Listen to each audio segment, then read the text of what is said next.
하늘, 땅, 사람이 소리가 되다. 저는 로드 투 코리언에서 한국어를 배우는 엠마입니다. 한글은 어떻게 하늘과 땅과 사람을 소리에 담았을까요? 저는 한국어를 처음 배울 때 아, 어, 오, 우를 서로 다른 4개의 기호로 외웠어요. 아는 아, 어는 어, 오는 오, 우는 우. 모양도 외우고 소리도 외웠지만 한 가지는 몰랐어요. 그런데 어느 날 이런 질문이 생겼어요. 왜 오의 짧은 선은 위에 있고 우의 짧은 선은 아래에 있을까요? 왜 아는 오른쪽을 향하고 어는 왼쪽을 향할까요?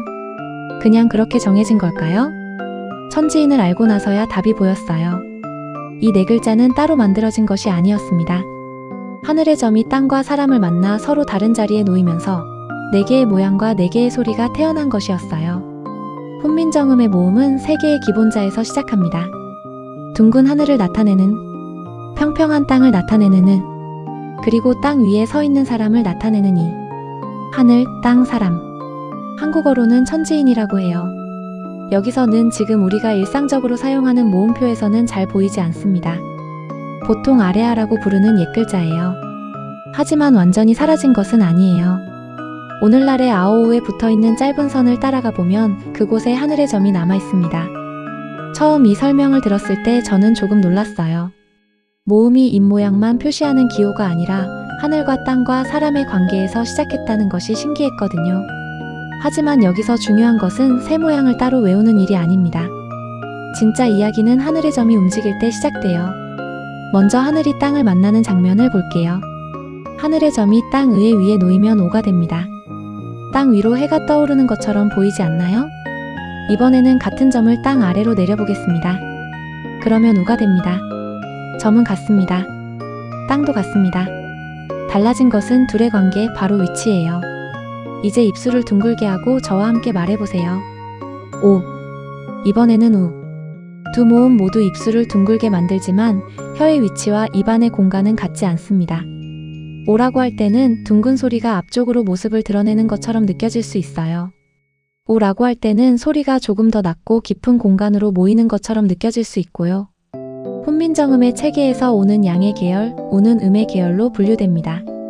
그런데 여기서 양은 좋고 음은 나쁘다는 뜻이 아니에요. 오가 위로 드러나는 방향이라면 우는 아래로 내려가 품는 방향입니다. 해가 떠오르는 일도 필요하고 씨앗이 땅속에 자리 잡는 일도 필요하잖아요. 하나는 펼치고 하나는 품습니다. 손바닥을 입 앞에 놓고 오, 우를 천천히 반복해보세요. 입술 모양만 보지 말고 혀와 입안의 공간이 달라지는지 느껴보세요. 이번에는 하늘이 사람을 만납니다. 서 있는 사람 이의 오른쪽에 하늘의 점이 놓이면 아가 됩니다. 반대쪽인 왼쪽에 놓이면 어가 됩니다. 역사적인 글자 배치를 정확히 말하면 오른쪽과 왼쪽이에요. RECLM에서는 이 차이를 몸으로 기억할 때 아는 바깥으로 열리고 어는 안쪽의 공간으로 모이는 방향과 연결해 체험합니다. 저와 함께 말해볼까요? 아. 턱이 내려가고 입안이 넓게 열립니다. 놀랐을 때, 반가울 때, 무엇인가를 알아차렸을 때도 우리는 아. 하고 입을 열어요. 이번에는 어. 입은 열려있지만 아와 같은 공간은 아닙니다. 소리가 조금 더 안쪽을 지나 나오는 것처럼 느껴질 수 있어요. 생각할 시간이 필요할 때 저도 모르게 어라고 말했던 순간도 떠오릅니다. 훈민정음의 분류에서 아는 양의 계열이고 어는 음의 계열입니다. 아가 바깥으로 펼쳐지는 방향이라면 어는 안의 공간으로 모이는 방향으로 체험할 수 있어요. 다만 이것은 모든 아가 밝고 모든 어가 어둡다는 뜻이 아닙니다. 모음 하나가 단어의 감정이나 의미를 혼자 결정하지는 않아요. 실제 한국어에서는 자음, 받침, 소리의 길이와 색이, 억양, 그리고 말하는 장면이 모두 함께 움직입니다. 한 손을 가슴 앞에 두고 아라고 말해보세요. 입과 가슴이 열리는 느낌을 확인해보세요.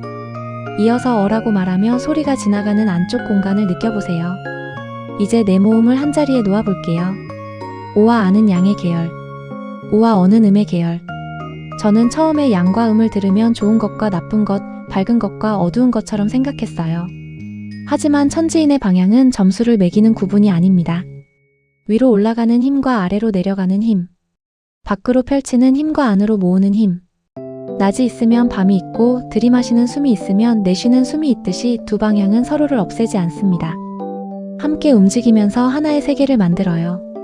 그래서 모음을 배운다는 것은 어느 쪽이 더 좋은지 고르는 일이 아닙니다. 소리가 지금 어느 방향으로 움직이는지 느껴보는 일이에요. 모음의 차이는 실제 단어 안에서 더 재미있게 들릴 때가 있습니다. 예를 들어 반짝반짝과 번쩍번쩍을 말해보세요. 반짝반짝. 작은 빛이 가볍게 여러 번 튀는 것 같아요. 번쩍번쩍.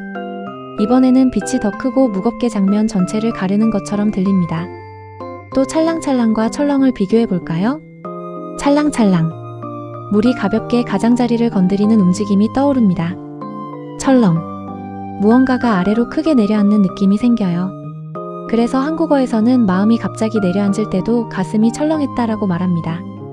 이런 예를 들으면 그러면 아는 언제나 작고 밝고 어는 언제나 크고 무거운가요? 라고 묻고 싶어질 수 있어요. 답은 아니에요. 단어의 느낌은 모음 하나만으로 만들어지지 않습니다. 함께 있는 자음과 받침, 반복되는 리듬, 단어가 사용되어 온 역사와 실제 장면이 모두 중요합니다. RECLM은 모음의 방향이 모든 뜻을 자동으로 결정한다고 말하지 않습니다. 대신 이렇게 질문합니다. 이 모음을 실제로 발성했을 때 몸에서 어떤 방향이 느껴지고 그 방향이 단어의 장면을 이해하는데 어떤 단서가 될까? 외우기 전에 먼저 귀로 듣고 입으로 말하고 몸에서 확인해보는 거예요. 이제 설명을 잠깐 멈추고 내 모음을 몸으로 그려볼게요. 먼저 땅을 떠올리며 두 팔로 가로선을 만드세요. 점이 위에 있습니다. 오. 점이 아래로 내려갑니다. 우. 이번에는 몸을 똑바로 세워 사람 이가 되어보세요. 점이 오른쪽에 있습니다. 아. 점이 왼쪽에 있습니다. 한 번 더 이어서 해볼게요. 오.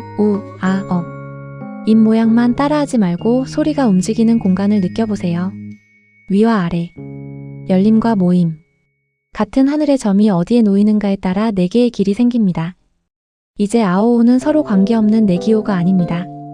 하늘이 땅과 사람을 만난 내장면이에요. 여기서 작은 주의점이 하나 있습니다. 하늘을 나타내는 옛글자는 일반적인 현대 한글 키보드에서 바로 입력하기 어렵습니다. 그래서 RECLM의 타자 체험에서는 의의를 억지로 입력하게 하지 않아요.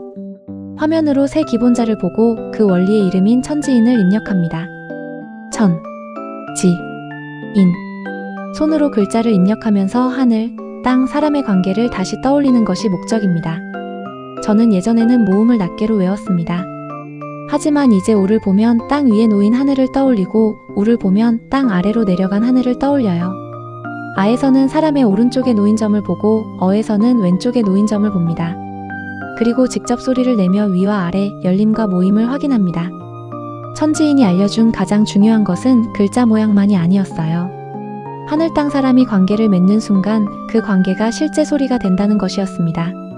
모음의 성격도 혼자 생기는 것이 아니라 관계 속에서 태어납니다. 같은 하늘의 점도 땅과 사람의 어느 자리에 놓이는가에 따라 다른 방향을 가지게 됩니다. 한국어도 그런 것 같아요. 같은 말도 어떤 사람에게, 어떤 장면에서, 어떤 목소리로 건네느냐에 따라 다른 온도와 느낌을 갖게 되니까요. 오늘 영상을 본 뒤에는 아오오를 다시 한번 천천히 말하며 하늘 땅 사람이 소리가 되는 순간을 직접 느껴보세요. 뜻을 외우기 전에 소리가 어디에서 열리고 어디로 움직이는지 먼저 들어보세요. 한국어는 머리로 이해되기 전에 귀와 몸에 먼저 도착할 때가 있으니까요. 저는 엠마였습니다. 다음 로드 투 코리언 수업 시간에 다시 만나요.